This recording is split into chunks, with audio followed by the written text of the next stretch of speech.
میں آپ سے ایک بات کرتا ہوں، خاص طور پہ مومنین سے گلا کرتا ہوں کہ شکوہ کرتا ہوں۔ یہ ویڈیو عراقی پرفیوم ابو الفضل کے تعاون سے پیش کی جا رہی ہے، جو کہ پاکستان میں لانچ ہو چکا ہے۔ بہترین خوشبو ہے اور اسے ابو الفضل اس لیے کہا جاتا ہے کیونکہ حرم حضرت عباس میں یہی خوشبو استعمال کی جاتی ہے۔ آرڈر کرنے کے لیے واٹس ایپ نمبر پر آپ گستاخی کا، بے ادبی کا کوئی پیرامیٹر ہی نہیں، کوئی معیار ہی نہیں۔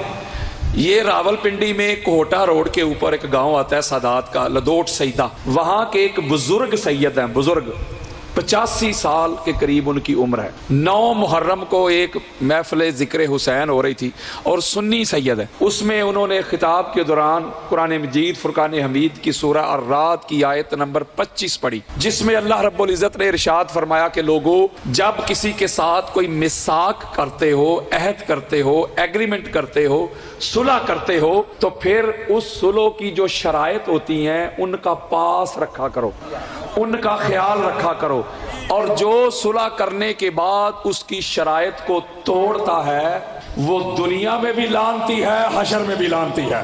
یہ بات کر کے آگے وہ شاہ صاحب فرماتے ہیں کہ جب اللہ کہتا ہے کہ صلح توڑنے والا لعنتی ہے، تو آپ جو مولا حسن علیہ السلام کی صلح کا چورن بیچتے ہیں، ذرا پتہ کریں کہ وہ صلح کس نے توڑی تھی، تاکہ قرآن کی نص سے جس نے صلح توڑی قرآن کہہ رہا ہے وہ لعنتی ہے۔ کیا ہے وہ؟ بولے یار لعنتی۔ تو جس طرح یہ ہمارے ہاں ارد گرد ہوتا ہے جو ماحول ہے، سارے ملا ملوانے نکل آئے، پکڑو، گستاخی، بے ادبی، واجب القتل، یہ وہ اگر مگر، اور تھانہ روات میں جا کے ان پر FIR کٹوا دی۔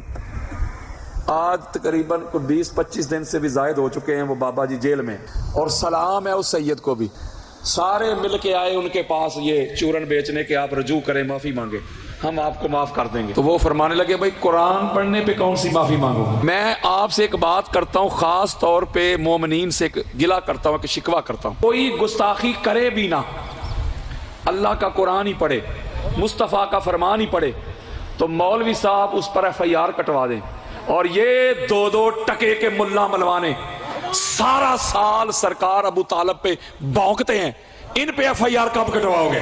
آقا علیہ الصلوۃ والسلام کے جو کفیل ہیں، جن کی گود میں نبوت پلتی رہی، جن کے کندھوں کی سواری رسالت کرتی رہی، جس کے دیے ہوئے لقمے نبوت کھاتی رہی، ان پہ بھونک رہے ہیں، اس سے بڑی گستاخی کون سی ہو سکتی ہے؟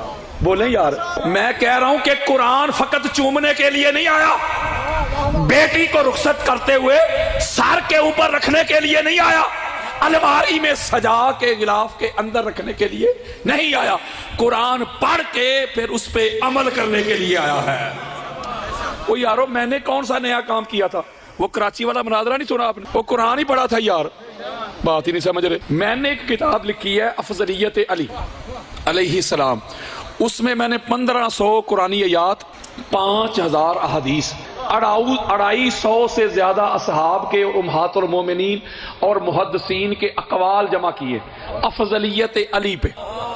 اس مولوی کو تکلیف ہوئی، اس نے مجھے چیلنج کر دیا کہ بھائی میں ثابت کرتا ہوں کہ حضور کے بعد حضرت ابوبکر ہیں، پھر حضرت عمر ہیں، پھر حضرت عثمان ہیں، اور پھر چوتھے نمبر پہ مولا علی۔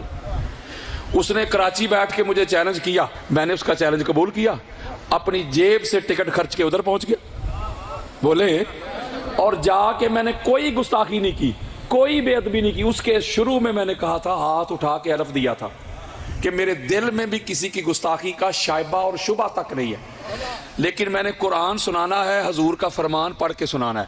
اگر آپ کو لگے کہ میں گستاخ ہوں تو وہ فتویٰ اس روایت پہ لگانا، مجھ پہ نہیں، کیونکہ میں تو پڑھنے والا ہوں یار۔ اپنے دعوے کے مطابق میں نے سورہ النساء کی آیت نمبر 95 پڑھی، 95۔ میں نے کہا اللہ کہتا ہے فضل اللہ المجاہدین باموالہم وانفسہم علی القائدین درجات۔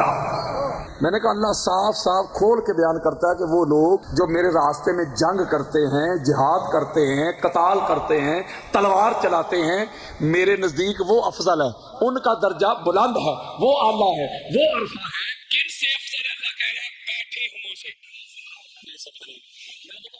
کچھ لوگ ہی بیٹھے ہوئے، کچھ لوگ جنگ کر رہے ہیں، اللہ کہتے ہیں وہ جو جنگ کر رہے ہیں، جو قتال کر رہے ہیں، جو جہاد کر رہے ہیں، وہ بیٹھے ہوں سے افضل۔ تو میں نے وہاں کا مولوی صاحب کوئی شرم کرے، خدا پہ خوف کرے، اللہ کہتا ہے میرے راستے میں قتال کرنے کرنے والے، جہاد کرنے والے، جنگ کرنے والے بیٹھے ہوں سے افضل ہیں تو شرم کر وہ علی جو بدر کا ہیرو، احد کا ہیرو، خندق کا ہیرو، حنین کا ہیرو، خیبر کا ہیرو، اس علی سے تو ان کو افضل کہہ رہا ہے جو بیٹھے بھی نہیں تھے۔